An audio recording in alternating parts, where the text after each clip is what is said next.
പ്രിയപ്പെട്ടവരെ, പുതിയൊരു വീഡിയോയിലേക്ക് എല്ലാവർക്കും ഹൃദ്യമായ സ്വാഗതം. ഒരുപാട് വിഷയങ്ങൾ ചർച്ച ചെയ്യാനൊക്കെ ഉണ്ടെങ്കിലും നമ്മുടെ മാധ്യമങ്ങളിൽ നിന്നും വളരെ ശക്തമായി ചർച്ച ചെയ്യപ്പെട്ടുകൊണ്ടിരിക്കുന്ന അല്ലെങ്കിൽ റിയാക്ഷൻ ചെയ്തുകൊണ്ടിരിക്കുന്ന ഒരു വീഡിയോ ആണ് ദിയ കൃഷ്ണയുടെ ഡെലിവറി വ്ളോഗ്. ഇത് എന്താണ് ഇതിൻ്റെ പ്രത്യേകത എന്ന് ചോദിച്ചു കഴിഞ്ഞാൽ, ഒരു 10 വർഷം മുമ്പ് കളിമണ്ണ് പറഞ്ഞ സിനിമയിലൂടെ ഇതേ വിഷയം അവതരിപ്പിക്കാൻ ശ്രമിച്ച ശ്വേതാ മേനോന് അങ്ങേയറ്റം അവഹേളിക്കപ്പെടുകയും സമൂഹത്തിലേറെ വിമർശനം ഉയർത്തപ്പെടുകയും ചെയ്തൊരു സിനിമയായിരുന്നത്.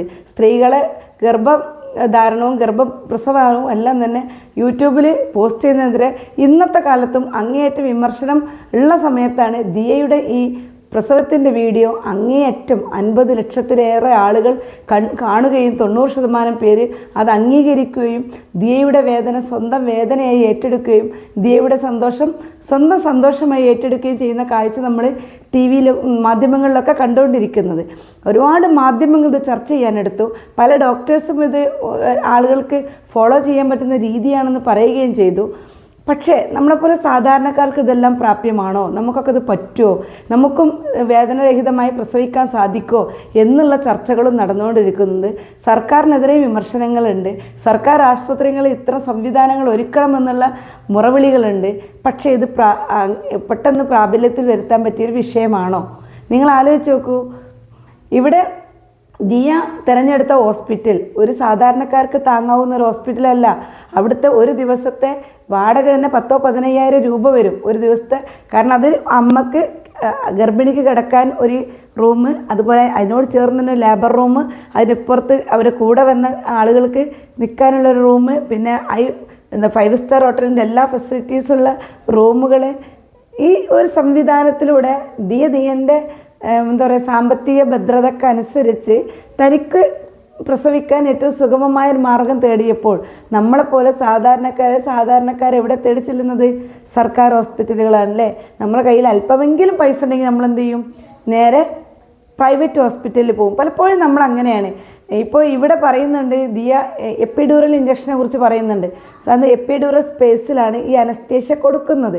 അത് നമ്മൾക്ക് സാധാരണ നമ്മൾ സിസേറിയൻ ചെയ്യുന്ന സർജറി ചെയ്യുന്ന സമയത്തും നമുക്ക് എപ്പിഡ്യൂറൽ സ്പേസിലാണ് അനസ്തേഷ്യ നൽകുന്നത്.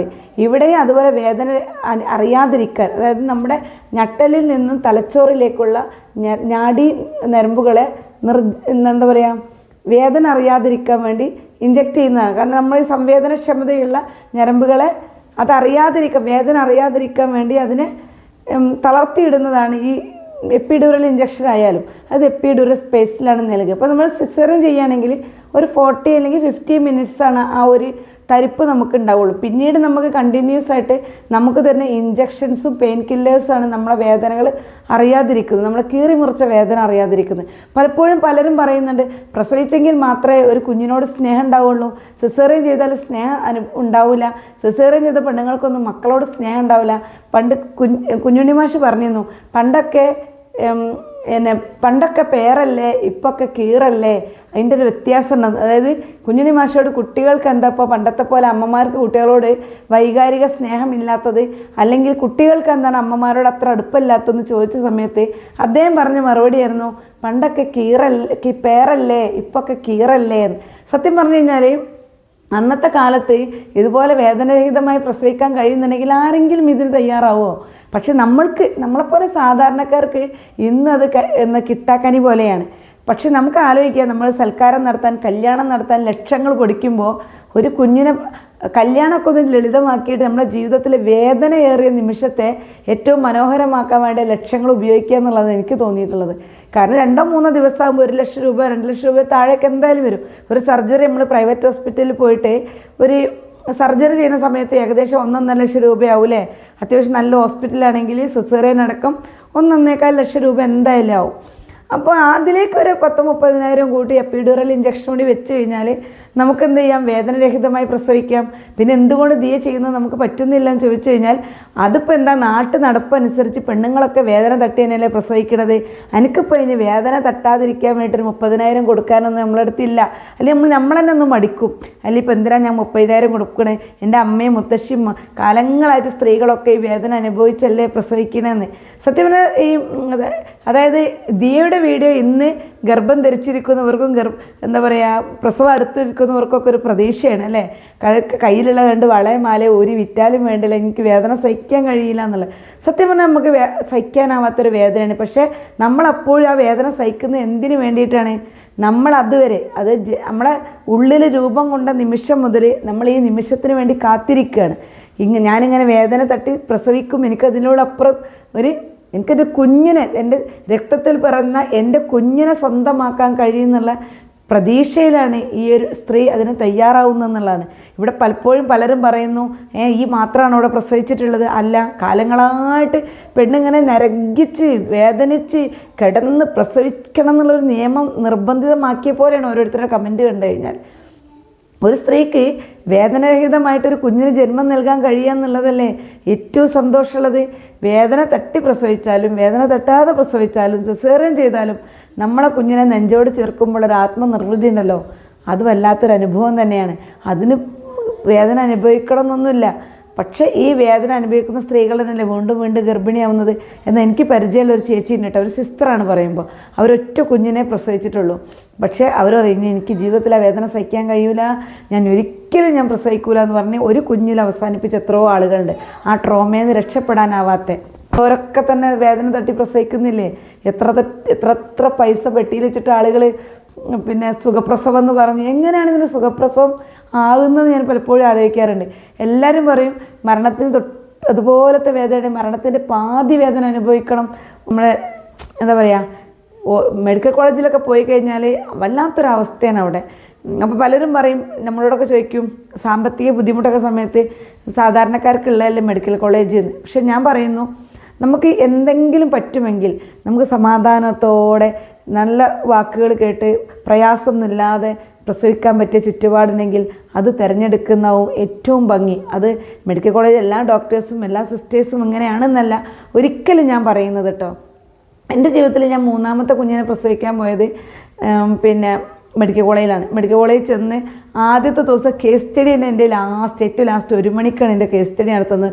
കേസ് സ്റ്റഡി നടത്തുന്നത് മഞ്ചേരിയിലുള്ള ഡോക്ടറായിരുന്നു. എനിക്ക് അവരെ പേരറിയാം, പക്ഷേ ഞാൻ പറയാൻ ഉദ്ദേശിക്കുന്നില്ല. അവർ പ്രശസ്തനായ ഡോക്ടറുടെ വൈഫാണ് അവർ.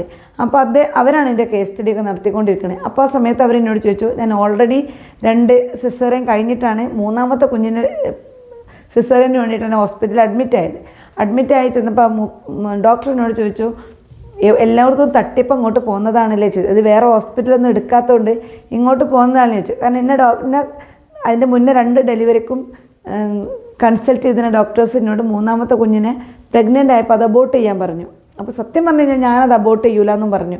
കാരണം അതിന് മുന്നേ എനിക്ക് 4 കുഞ്ഞുങ്ങളെ പഠിച്ചവൻ തന്നിട്ടുണ്ടായിരുന്നു. 2 ആളെ ഞാൻ സിസേറിയൻ ചെയ്തെടുത്തു. 3ാമത്തെ കുഞ്ഞിനെ എനിക്ക് മോൾക്ക് കുഞ്ഞിന് ചെറിയ ബുദ്ധിമുട്ടുള്ളതുകൊണ്ട് തന്നെ, അതായത് അത് കാരണമുള്ളതുകൊണ്ട് തന്നെ അബോർട്ട് ചെയ്യേണ്ടി വന്നു. മെഡിക്കൽ ഇഷ്യൂസ് ഉള്ളതുകൊണ്ടാണ് അബോർട്ട് ചെയ്തത്.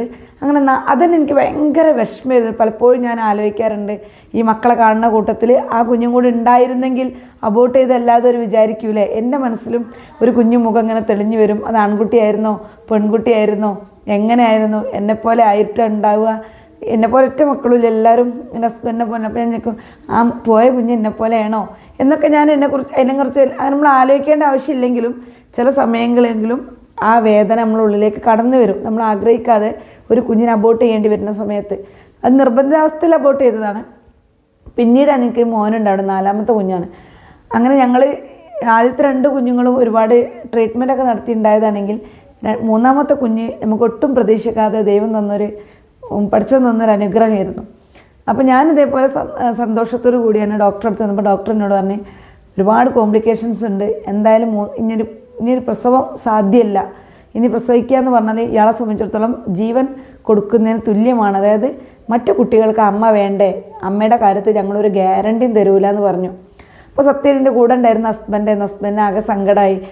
എന്നോട് പറഞ്ഞു, വേണോ അന്ന് ആലോചിച്ച് നോക്കുകയെ, നമുക്ക് 2 കുട്ടികളില്ലേ, അത് പോരെ വെച്ച്. അപ്പം ഞാനൊരു 5 മിനിറ്റ് ഞാനവിടെ അങ്ങനെ തല താഴ്ത്തിയിരുന്നു.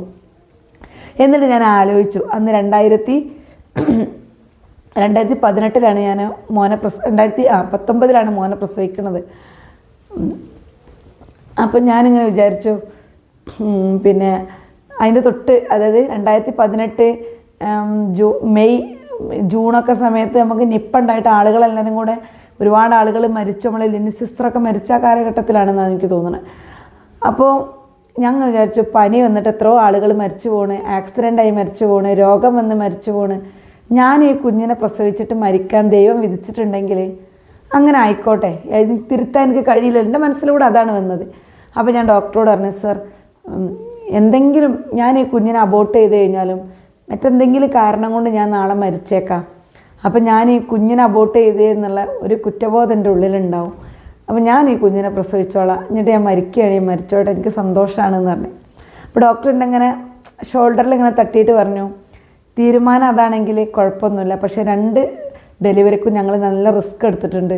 ആ റിസ്ക് ഇനി 3ാമത്തെ കുഞ്ഞിൻ്റെ കാര്യത്തിൽ എടുക്കാൻ കഴിയില്ല, ആക്ടിവിറ്റീസ് ഒന്നുമില്ല, ഇയാൾ മെഡിക്കൽ കോളേജിൽ പോയിക്കോളൂ എന്നാണ്.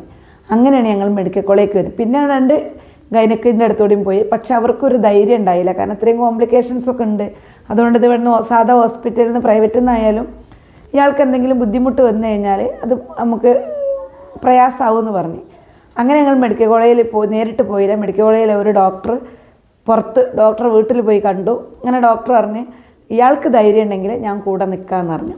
അങ്ങനെയാണ് ഈ പ്രഗ്നൻസി മുന്നോട്ട് കൊണ്ടുപോകാമെന്ന് തീരുമാനിക്കുന്നത്. അങ്ങനെ ആ പ്രഗ്നൻസി മുന്നോട്ട് കൊണ്ടുപോകാമെന്ന് തീരുമാനിച്ച് ഞങ്ങൾ 2-3 മാസമൊക്കെ ആയപ്പോൾ തന്നെ എനിക്ക് എൻ്റെതായ ബുദ്ധിമുട്ടുകൾ, കാരണം എനിക്ക് പ്രഗ്നൻസി പോസിറ്റീവ് ആകുമ്പം തന്നെ ഷുഗറും തൈറോയിഡും പ്രഷറും ഏറ്റവും ടോപ്പ് ലെവലിലെത്തും.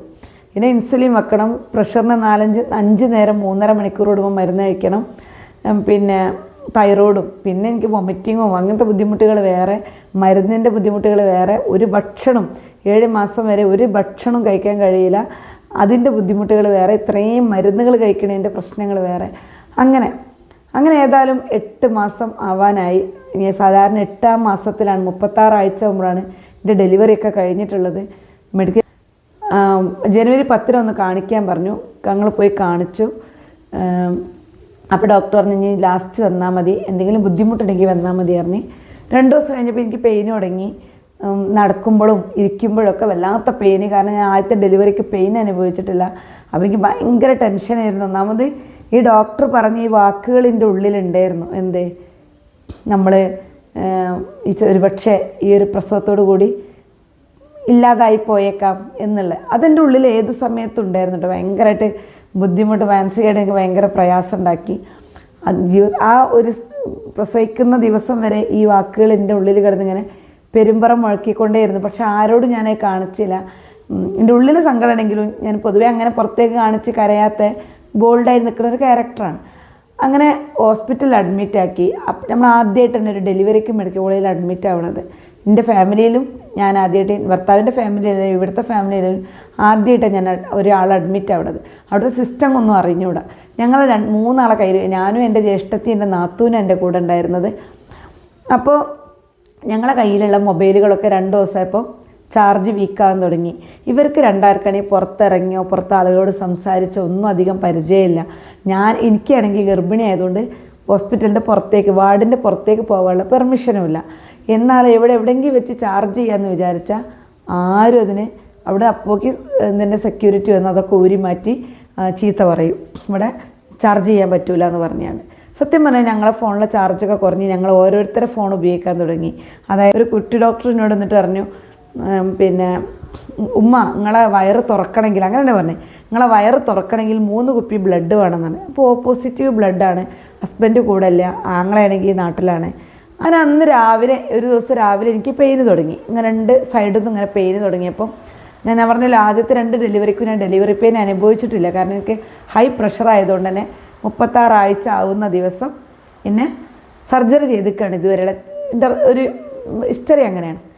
അങ്ങനെ ഞാൻ വിചാരിക്കണേ എന്തിനാ പിന്നെ 3ാമത്തെ സിസേറിയനല്ല, എന്തിനാ എനിക്ക് വേദന വരുവോളും ഇവർ കാത്തിക്കണത് എന്നുള്ളത് ഞാനും ആലോചിക്കില്ല. അങ്ങനെ വേദന വന്നു. വേദന പറഞ്ഞാൽ ഒരു ശക്തമായ വേദനയല്ല, പക്ഷെ അത് അസ്വസ്ഥത ഉണ്ടാക്കുന്ന വേദനയായിരുന്നു. എനിക്കത് എവിടെ ഇരിക്കാനോ നിൽക്കാനോ ഒന്നും കഴിയാത്തൊരു ബുദ്ധിമുട്ടുണ്ടാക്കുന്ന വേദന. അങ്ങനെ ഡോക്ടറോട് പറഞ്ഞു, ഡോക്ടറെ എനിക്കിങ്ങനെ നല്ല പെയിൻ ഉണ്ടല്ലോ, എന്താ ചെയ്യുക വെച്ചാൽ പറഞ്ഞ്, ഇതൊക്കെ നിങ്ങൾ അപ്പം ആലോചിക്കേണ്ടതെന്ന് പറഞ്ഞു. എപ്പോൾ? നമ്മൾ ഗർഭം ധരിക്കുന്നതിന് മുമ്പ്, അതായത് അപ്പം നമ്മൾ കോണ്ടം ഉപയോഗിക്കേണ്ടിയിരുന്നു, ഇപ്പോഴല്ല ഇവിടെ അത് പരാതി പറയേണ്ടതെന്ന്. ഒരു ഡോക്ടർ ഒരിക്കലും ഒരു രോഗിയോട് പറയേണ്ട വാക്കല്ല അത്. ഞാൻ മെഡിക്കൽ കോളേജിൽ നിന്ന് അനുഭവിച്ചൊരു വാക്കാണ്. അതായത് നിങ്ങൾ ഇതൊക്കെ അന്ന് ആലോചിക്കണമായി, അപ്പം ആലോചിക്കേണ്ടിയിരുന്നു, ഇപ്പം വേദനയൊക്കെ ഉണ്ടാവില്ല അപ്പം അറിയില്ലേനിയോ എന്ന് ചോദിച്ചു എന്നോട്.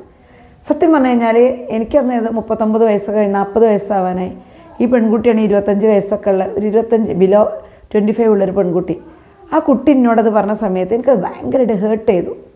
ഞാൻ വിചാരിച്ചു, പഠിച്ചോനെ, ഈ ഇത്രയും പ്രായം കുറഞ്ഞൊരു ഡോക്ടറാണെന്നല്ല എൻ്റെ മനസ്സിൽ വന്നത്, ഇത്രയും ചെറിയൊരു പെൺകുട്ടീൻ്റെ അടുത്തുനിന്ന് ഈ പ്രായത്തിൽ ഞാനിത് കേൾക്കേണ്ടി വന്നല്ലോ എന്നുള്ള ഒരു ജാള്യതയോ വിഷമോ അഭിമാനത്തിനേറ്റ ക്ഷതോ എന്താണെന്ന് എനിക്കറിഞ്ഞൂടാ, ഭയങ്കരമായിട്ട് ഫീൽ ചെയ്തു. ഞാൻ വല്ലാതെ കരഞ്ഞു അന്ന്, വല്ലാതെ കരഞ്ഞ്. ജ്യേഷ്ഠതി നാത്തൂനൊക്കെ വിചാരിച്ചു എന്താണ് ഇങ്ങനെ കരയണം. അപ്പോൾ എനിക്ക് അവരോട് ഇത് പറയാൻ മടി, കാരണം ഒരാളുടെ ജ്യേഷ്ഠത്തിയാണ്, ഒരാളുടെ ആങ്ങളൻ്റെ ഭാര്യയാണ്. ആ സമയത്ത് എനിക്കത് പറയാൻ മടി തോന്നി. ഇപ്പം എനിക്കത് പറയാൻ മടിയില്ല, ഞാൻ അനുഭവിച്ചത് അങ്ങനത്തെ ഒരു വേദനയായിരുന്നു.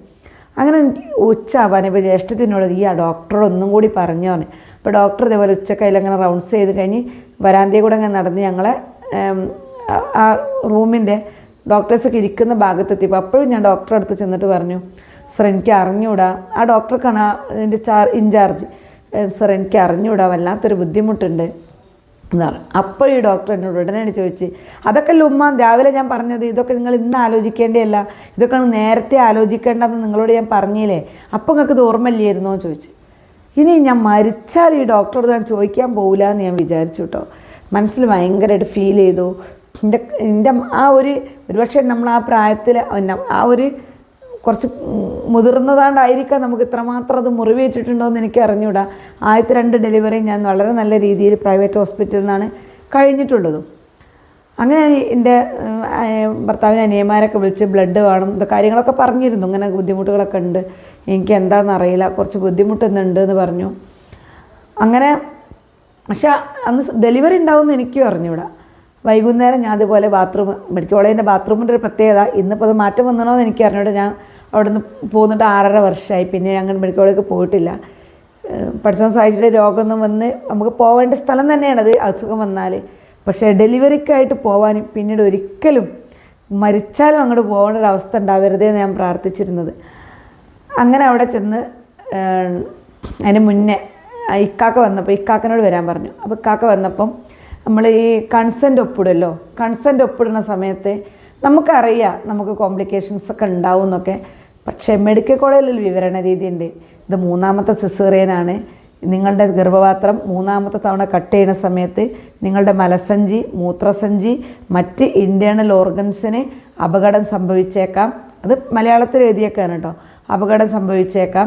അങ്ങനെ ആകുമ്പോൾ ചിലപ്പോൾ നമ്മൾ ജീവിതകാലം മുഴുവൻ മലസഞ്ചി എടുത്ത് പുറത്ത് വെക്കേണ്ടി വരും, മൂത്രസഞ്ചിക്ക് ഡാമേജ് കുടുങ്ങി അതിനുള്ള സർജറികൾ ചെയ്യേണ്ടി വരും. ഇതെല്ലാം നിങ്ങൾക്ക് തയ്യാറാണെങ്കിൽ മാത്രം നിങ്ങൾ ഒപ്പിട്ടാൽ മതി എന്നൊക്കെ പറഞ്ഞിട്ടുള്ളൊരു കൺസെൻറ്റാണ്. സത്യം പറഞ്ഞാൽ ഇത് വായിച്ചിട്ട് ഞാനും കരച്ചിൽ, ഇക്കാക്കയും കരച്ചിൽ. നമ്മൾ കൺസെൻറ്റൊക്കെ ഒപ്പിടും, പലപ്പോഴും നമ്മൾ വായിക്കാതെയാണ് ഒപ്പിടല്ലേ. പക്ഷേ ഇവർ നമ്മളോട് വ്യക്തമായി, കാരണം അവിടെ അത് വായിച്ച് കഴിഞ്ഞ് ഇന്ന സർജറി ചെയ്യേണ്ടെന്ന് പറഞ്ഞിട്ട് വല്ല ആവശ്യമുണ്ടോ മെഡിക്കൽ കോളേജിൽ? കാരണം നമ്മുടെ വയറ്റിനുള്ളൊരു കുഞ്ഞുണ്ട്, ഒരു കുഞ്ഞു ജീവനുണ്ട്. നമ്മുടെ ഈ ഓർഗൻസൊക്കെ നഷ്ടപ്പെട്ടാലും വേണ്ടില്ല, ഈ ജീവൻ നല്ല നിലക്ക് കിട്ടട്ടെ എന്നല്ല നമ്മൾ ആഗ്രഹിക്കുക. അവിടെ എന്നെ സിസേറിയൻ ചെയ്യേണ്ട, ഇനി നിങ്ങളിത് ഇവിടെ സ്റ്റോപ്പ് ചെയ്തോളൂ എന്ന് പറഞ്ഞാൽ നമ്മളെ കുഞ്ഞവിടെ മരണപ്പെട്ടു പോകും, നമ്മളും മരണപ്പെട്ടു പോകൂലേ. അപ്പോൾ സത്യത്തിൽ ഒരു പീഡനം തന്നെയല്ലേ എന്ന് എനിക്ക് ആ സമയത്ത് തോന്നി. ഞാൻ കരച്ചിൽ, ഇക്കാക്കയും കരച്ചിൽ, ഞങ്ങൾ രണ്ടാളും കരച്ചിൽ. അങ്ങനെ അതൊക്കെ കഴിഞ്ഞ് ഇക്കാക്ക വീട്ടിൽ പോയി. പിറ്റേന്നാണ് ഈ സംഭവ വികാസങ്ങളൊക്കെ ഉണ്ടാവണം, എനിക്ക് പെയിന് വരുന്നതും. അപ്പം ഞാൻ ഈ ഡോക്ടർ എന്നോട് ഡോക്ടർ പറഞ്ഞല്ലോ അമ്മ ഉണ്ടാവുന്നൊരു സാധ്യതയില്ല. അപ്പോൾ എനിക്ക് മക്കളെ ശബ്ദം കേൾക്കണം തോന്നി. അപ്പോൾ നോക്കിയാൽ ഫോണിൽ തീരെ പൈസ ഇല്ല, 10% പൈസ അല്ല, ചാർജില്ല, 10% ഉള്ളൂ. അതിൽ നിന്നുകൊണ്ട് ഞാൻ മക്കളെ വിളിച്ച് സംസാരിച്ച്, എനിക്ക് എൻ്റെ ഹസ്ബൻഡിനെ വിളിച്ച് സംസാരിക്കണം തോന്നി. പുള്ളി സൗദിയിലാണ്. അപ്പോൾ ഞാൻ പുള്ളിക്ക് മെസ്സേജ് ഇട്ടു വാട്സപ്പിൽ. എന്നിട്ട് ഞാൻ പറഞ്ഞു എനിക്ക് നിങ്ങളോട് സംസാരിക്കണം എന്ന് പറഞ്ഞു. അപ്പോൾ പുള്ളി പറഞ്ഞു ഞാൻ കമ്പനിയിലാണെന്ന് പറഞ്ഞു. അപ്പോൾ ഇതൊന്നും പറഞ്ഞില്ല കേട്ടോ, എനിക്ക് പെയിൻ ഉണ്ടെന്നൊന്നും പറഞ്ഞില്ല. കാരണം പുള്ളി ഉള്ളത് സൗദി അറേബ്യയിലാണല്ലോ, വെറുതെ പുള്ളിനെ ബുദ്ധിമുട്ടിക്കേണ്ടല്ലോ, വിഷമിപ്പിക്കേണ്ടല്ലോ വിചാരിച്ച് ഞാൻ. അങ്ങനെ ഞാൻ വൈകുന്നേരം ബാത്റൂമിൽ ചെന്ന്, ഇപ്പോൾ ആ ബാത്റൂമിൻ്റെ കഥയാണ് ഇപ്പോൾ നമ്മൾ പറഞ്ഞത്. ബാത്റൂമിൽ ചെന്ന സമയത്ത് ബാത്റൂമിന് കുളത്തില്ലല്ലോ, ഇപ്പോൾ കുളത്തുണ്ടോയെന്ന് എനിക്കറിഞ്ഞൂടാ. അവിടെ നമ്മുടെ ബാത്റൂമിനൊന്നും 8 ബാത്റൂമാണുള്ളത്. അതിൽ 2 യൂറോപ്യൻ ക്ലോസറ്റാണ്, ബാക്കി 3 സാധാ ക്ലോസറ്റാണുള്ളത്. അങ്ങനെ ബാത്റൂമിലേക്ക് ചെന്നപ്പോൾ ഞാൻ ബാത്റൂമിൽ പോയി എണീറ്റ് നിന്നതും ഒരു വയസ്സായ അമ്മ, ഏതോ പേഷ്യൻറ്റിൻ്റെ കൂട്ടിയിരിപ്പുകാരിയായ അമ്മ വന്നിട്ട് വാതിലിങ്ങോട്ട് തള്ളി. വാതിൽ തള്ളിയ സമയത്ത് എൻ്റെ പുറകിൽ വന്ന് അടിച്ചിട്ട് ഞാൻ മുന്നോട്ട് ആഞ്ഞു വീഴാൻ പോയപ്പോൾ ഞാനാകെ പാനിക്കായി. അതായത് എനിക്ക് എൻ്റെ കുട്ടിക്ക് എന്തോ പറ്റി, എനിക്കെന്തോ പറ്റി. ഞാൻ കൈയും കുത്തി ഇങ്ങനെ നമ്മൾ നാലുകാലിൽ നിൽക്കുകയല്ല, ആ അവസ്ഥയിൽ ബാത്റൂമിൽ വീണു. വീണപ്പോൾ അമ്മ എന്നോട് എന്നെ കൈ പിടിച്ച് പൊന്തി എണീക്കാനൊക്കെ ഞാൻ ഇരുന്നോണ്ട് വാതിലിങ്ങനെ തുറന്നപ്പോൾ ഈ അമ്മൻ്റെ കൈയൊക്കെ തന്ന് സഹായിച്ച് എണീറ്റൊക്കെ ചെയ്തു. പക്ഷെ വയസ്സായ ഒരു അമ്മയാണ്, ഇതിനെ കുറ്റപ്പെടുത്താൻ എനിക്ക് കഴിയില്ല. അപ്പോൾ ആ അമ്മ എന്നോട് പറഞ്ഞ് മോളെ എന്തെങ്കിലും പറ്റി വെച്ചപ്പോൾ, അപ്പോൾ ഞാൻ ഇതിനെ വേദനിപ്പിക്കേണ്ട വെച്ചിട്ടുണ്ടെങ്കിൽ ഇല്ല കുഴപ്പമൊന്നുമില്ല എന്ന് പറഞ്ഞ് ഞാനൊരു 10 അടി മുന്നോട്ട് വെച്ചപ്പോൾ എനിക്കിങ്ങനെ വല്ലാത്ത അസ്വസ്ഥതകളൊക്കെ തോന്നി.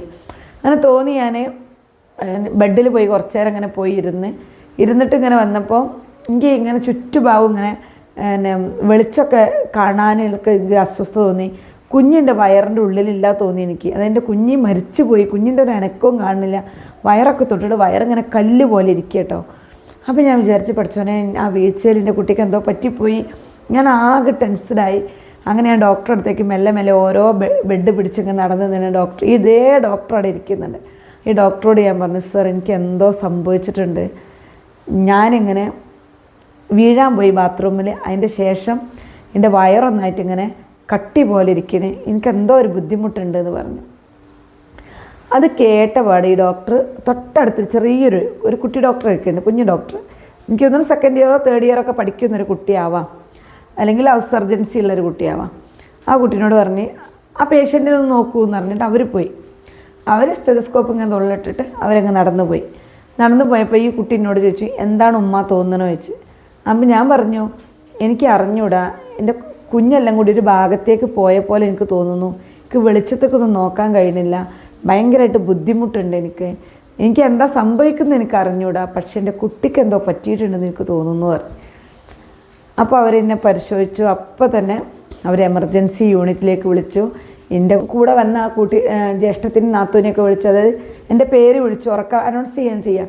അങ്ങനെ ഒരു വെള്ളത്തുണി വെള്ള ഷർട്ടൊക്കെ ആയിട്ട് വരുന്നു. എന്നെ ഡോക്ടറും വേറെ 2 സിസ്റ്റർമാരും അവിടെ നിൽക്കുന്ന 2 ആളുകളും കൂടി എല്ലാവരും പിന്നെ അനങ്ങാൻ സമ്മതിച്ചില്ല. അടിയോടെടുത്ത് ബെഡിലേക്ക് കിടത്തി എന്നെ ഡ്രസ്സ് ചേഞ്ച് ചെയ്തു. ട്രോളി വന്നു, എന്നെ കൊണ്ടുപോയി. ആ സമയത്തിൻ്റെ ബോധം അങ്ങനെ മറിഞ്ഞ് എനിക്കറിയാം ഞാനിങ്ങനെ ഈ ലോകത്തുനിന്ന് പോയിക്കൊണ്ടിരിക്കുകയാണെന്നുള്ള അതെനിക്കറിയാം.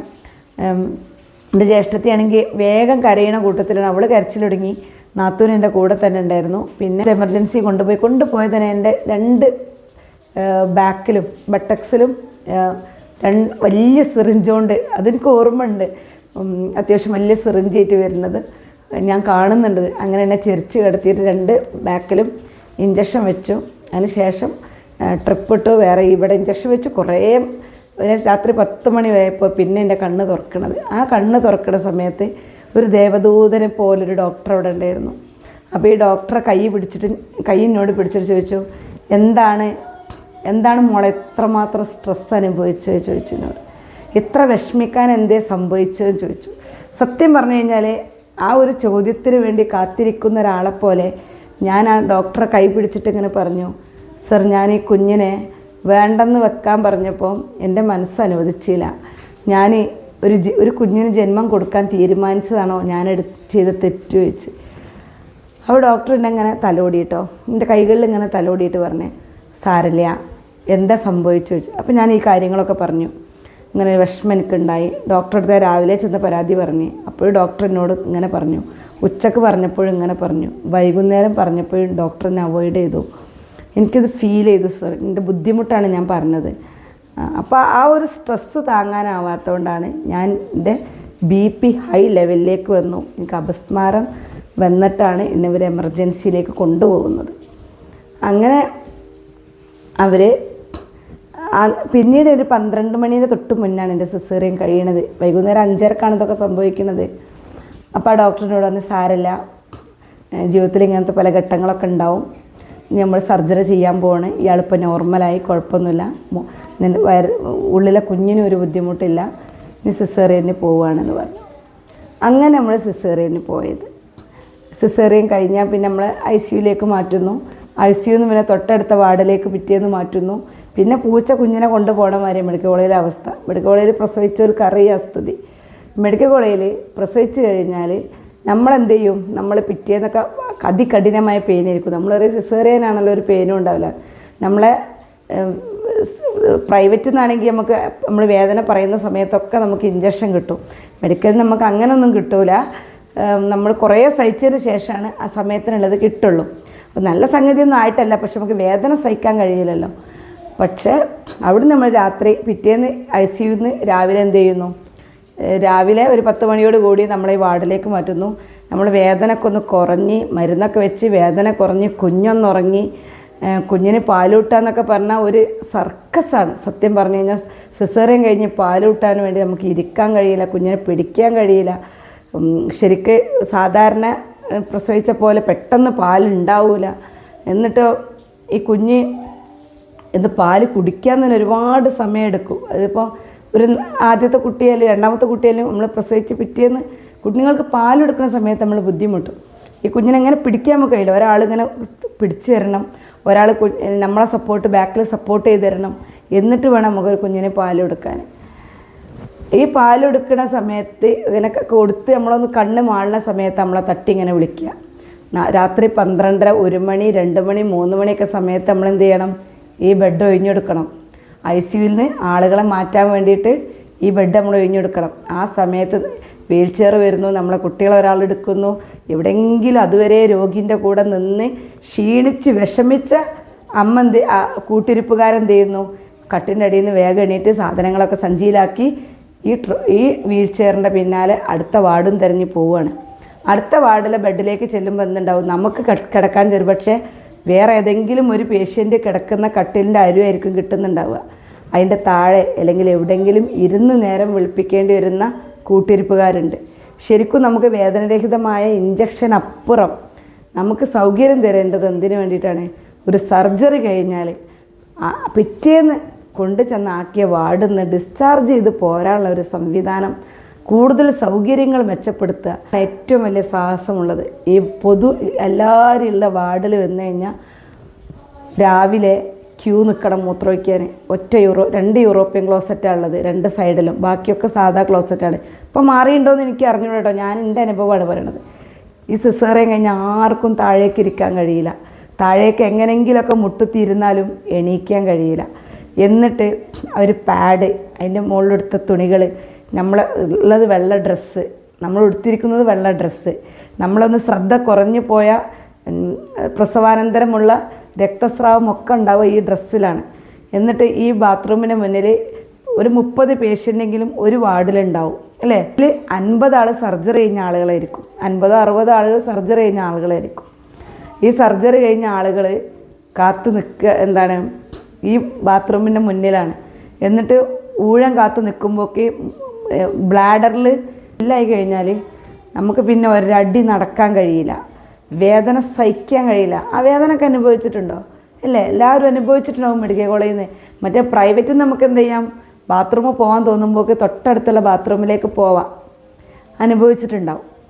എന്നിട്ട് ഈ പൊത്തിപ്പിടിച്ച് വയറിങ്ങനെ താങ്ങി പിടിച്ച് നിൽക്കുന്നതിൻ്റെ ഇടയിൽ നമ്മളെ യൂറിനും നമ്മളെ എന്താ പറയുക പാഡൊക്കെ കടന്ന് ബ്ലഡും കൂടെ ഇങ്ങനെ കാലിലൂടെ ഇങ്ങനെ ഒഴുകിപ്പോകുന്നു. ഇത് അനുഭവിച്ചിട്ടുണ്ടോ നിങ്ങൾ?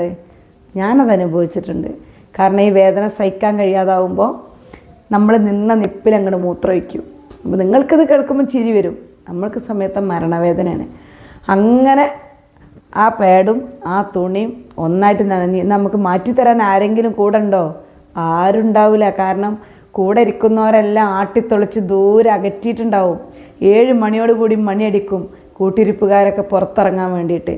ഒരു കുഞ്ഞു പോലും നമ്മളടുത്തുണ്ടാവില്ല. നമ്മൾ ഇന്ന് സിസേറിയൻ ചെയ്താലും പ്രസവിച്ചാലും എന്തായാലും ശരി, നമ്മളും ആ കൈക്കുഞ്ഞേ ഉള്ളൂ. ഈ കുഞ്ഞിനെ നമ്മൾ എങ്ങനെ എടുത്താലും ശരി, നമ്മളെങ്ങനെ ബാത്റൂമിൽ പോയാലും ശരി, നമ്മളെങ്ങനെ പാഡ് മാറ്റിയാലും ശരി, ഇത് വന്നിട്ട് നമ്മൾ പിന്നെ വീണ്ടും അപ്പം നമ്മളെന്താ ചെയ്യുന്നത്, തൊട്ടടുത്തിരിക്കുന്ന നമ്മളെപ്പോലെ സിസേറിയൻ കഴിഞ്ഞ വേറെ കുട്ടികളുണ്ടാവും, നമ്മളെക്കാളും പ്രായം കുറഞ്ഞതാവും, ചിലപ്പോൾ ആദ്യത്തെ സിസേറിയൻ കഴിഞ്ഞ കുട്ടിയായിരിക്കും.